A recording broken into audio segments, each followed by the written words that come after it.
Bienvenido panas, en este nuevo video vamos a hablar sobre algunas lesiones frecuentes en la calistenia y más que hablar sobre lesiones específicas en la calistenia vamos a hablar sobre puntos de articulaciones en las cuales las lesiones se pueden frecuentar más probablemente que en otras partes del cuerpo. Probablemente porque esas articulaciones, más específicamente las muñecas, los codos y el hombro, son articulaciones que al menos entendiendo que la calistenia estamos poniendo mucho más énfasis y especialización en el tronco superior, estamos entendiendo que esas articulaciones serán mucho más utilizadas y por lo tanto serán mucho más frecuentes la posibilidad de tener una lesión. Y debido a la especialización de los calisténicos en el tronco superior, solo vamos a hablar de esas tres articulaciones. Y primero vamos a hablar sobre las muñecas. Y las muñecas me parecen una parte, al menos hablando sobre lesiones, me parece una parte bastante única y que al menos en mi opinión se le debería de poner mucha más atención al tratar de evitar lesiones. ¿Y por qué? La muñeca tal vez es la articulación que utilizarás en cualquier tipo de ejercicio de tronco superior, ya sea la espalda o el pecho. Y a diferencia del codo o el hombro, la muñeca va a tener, dependiendo del ejercicio, va a tener que soportar una presión bastante grande. Al hablar sobre las muñecas hay que hacer una comparación entre el gimnasio y la calistenia, al menos debido que en los ejercicios de empuje de calistenia, si no tenemos ninguna barra por la cual sostenernos, nuestras manos van a estar mucho más extendidas de esta manera que si tenemos una barra. Y es algo curioso como cuando sostenemos una barra nuestras muñecas están mucho más libres de la presión comparado a tener nuestras manos en el piso, por ejemplo. Lo cual es algo que tener en cuenta cuando haces ejercicios de empuje. Y es algo que te podría ayudar mucho si tienes algunas molestias en la muñeca. Al menos en entrenamientos como el handstand, simplemente tener una barra en donde sostenerte con tus manos en vez de hacerlo en el piso puede ayudarte un montón a quitar la presión de la muñeca. Ya que estamos hablando sobre la muñeca y presiones, deberíamos de hablar de algunos ejercicios que posiblemente te puedan molestar en la muñeca, las cuales son la flexión de diamante, las cuales personalmente al menos a mí me pueden causar algunas molestias de vez en cuando. Tal vez es posible por el simple hecho de que como tus manos están juntas, estás poniendo tu muñeca en una posición algo incómoda. Y eso también aplica a ejercicios de jalada como un agarre prono bastante junto, bastante cercano entre tus manos. Si ya tienes molestias en tu muñeca, probablemente hacer esos ejercicios o ejercicios similares pueden empeorar tu situación actual. Y también algo que verdaderamente afecta mucho al tener una presión en la muñeca es simplemente algo que ya he hablado de la calistenia, el cual es esa rudeza de las progresiones que a veces la calistenia puede tener. Digamos, por ejemplo, entre hacer una flexión y hacer una flexión pike. La verdad que es una diferencia bastante grande en la presión que puedes poner en tus muñecas. Y diría que si estás empezando la calistenia o si hasta ya llevas algún tiempo, la muñeca es una articulación la cual tienes que tener mucho cuidado, especialmente si estás haciendo muchos ejercicios de empuje o si estás haciendo progresiones del pike push-up o el handstand push-up. Y después de hablar de la muñeca, tenemos que hablar del codo.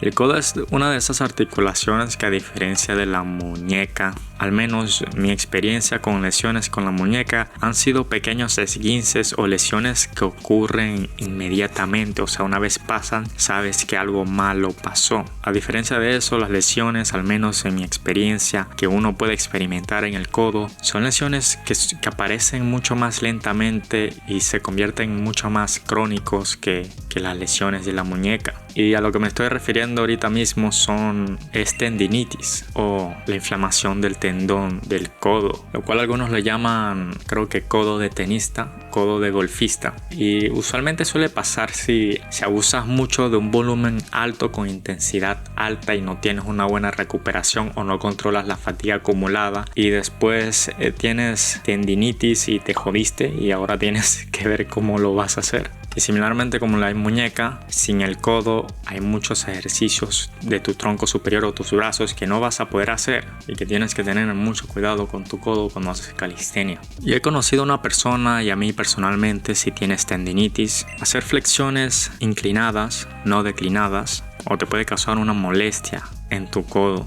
Y acá hablamos del codo, vamos a tener que hablar del hombro. Y el hombro es una de esas articulaciones que, similarmente como en la muñeca, las lesiones suelen ocurrir, digamos, por decirlo de alguna manera, instantáneamente. Y es que si te pasa algo mal en el hombro, pues puedes ya saberlo, a diferencia del codo. Y bastante similarmente como en la muñeca, sin el hombro o sin la movilidad del hombro no vas a poder ejercicios para tu tronco superior o tus brazos.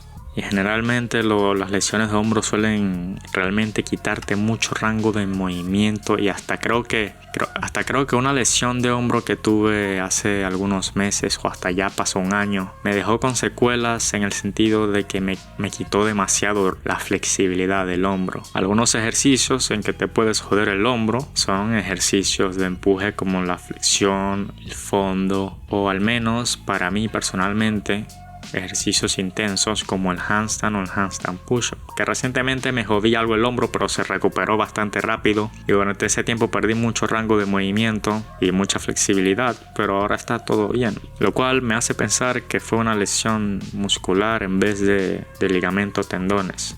Generalmente las lesiones, que al menos mi experiencia con las lesiones de la muñeca y del hombro, son lesiones leves que se recuperan rápidamente, pero suelen tener muchas secuelas. Y a diferencia del hombro, el codo, al menos mi experiencia con el tendinitis, ha sido crónico y es mucho más difícil de recuperarse. Ya que hemos hablado sobre las muñecas, los codos y los hombros, hay que finalmente llegamos al punto del video que quería, el cual es la importancia del calentamiento y cómo simplemente 5, 10 o 15 minutos de calentamiento puede realmente ayudarte a guardar o a ahorrarte todo ese obstáculo o sufrimiento que las lesiones pueden darte. Y es que si lo piensas, solo necesitas hacer 5, 10, 15 minutos. El beneficio es demasiado y el costo no es mucho. Así que siempre deberías de calentar. Ahora, un buen calentamiento siempre es, al menos la manera que yo lo hago, es hacer 2 repeticiones de una regresión del ejercicio que estoy a punto de hacer. Es decir, si un día estoy dispuesto a entrenar muy duro y entrenar con alta intensidad la flexión de handstand, pues lo que hago es primero hacer 2 repeticiones de flexiones por 3 sets. Después seguimos la progresión de eso. Hacemos 2 repeticiones de 3 sets con fondos. Después nos movemos y hacemos 3 sets de 2 repeticiones de pike push-up en banquillo. Y después de eso hacemos un set de una repetición del handstand push-up con descanso bajo, y asegurándonos de que no nos estamos fatigando al hacerlo. Un descanso sería 15 segundos entre sets o 30 segundos dependiendo de todo eso. Y cuando realmente vas a entrenar duro, el calentamiento puede durar hasta 30 minutos. Y puede parecer mucho, porque eso a 30 minutos puede ser una rutina. Pero si vas a hacer movimientos complejos o muy difíciles para ti, el calentamiento tiene que ser una prioridad bastante grande. Ahora, un buen calentamiento para las muñecas es simplemente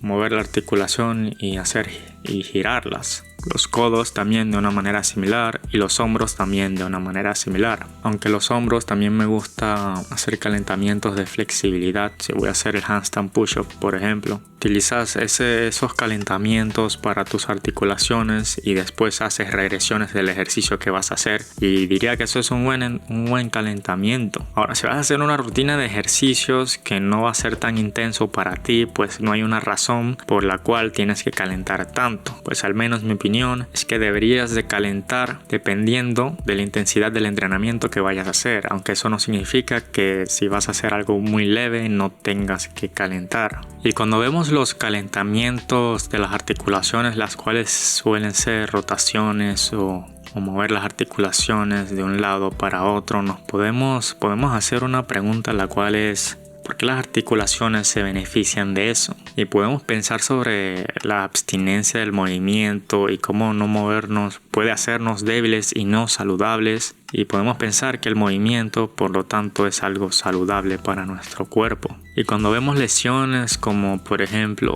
el codo de golfista, el cual es creado a través del sobreuso de un patrón de movimiento predeterminado. Podemos tal vez de alguna manera hacer una hipótesis o pensar que es a través o de la abstinencia o de movimientos los cuales no estás preparado o la articulación no está preparada, o del sobreuso de un patrón de movimiento que puede causar algo malo en tu articulación. Y por lo tanto, a través de ese pensamiento podemos tal vez hacer una conclusión, al menos teniendo en cuenta sobre el codo de golfista, que diferentes formas de mover tu articulación o movimientos diversos al calentar o ejercicios que muevan tu articulación de una manera algo diferente puede ser beneficioso para la salud de tus articulaciones. Bueno, eso fue todo el video. Si te piensas distinto o piensas que el video es una caca o piensas similar, puedes comentar y nos vemos en otro video. Y espero que te haya ayudado.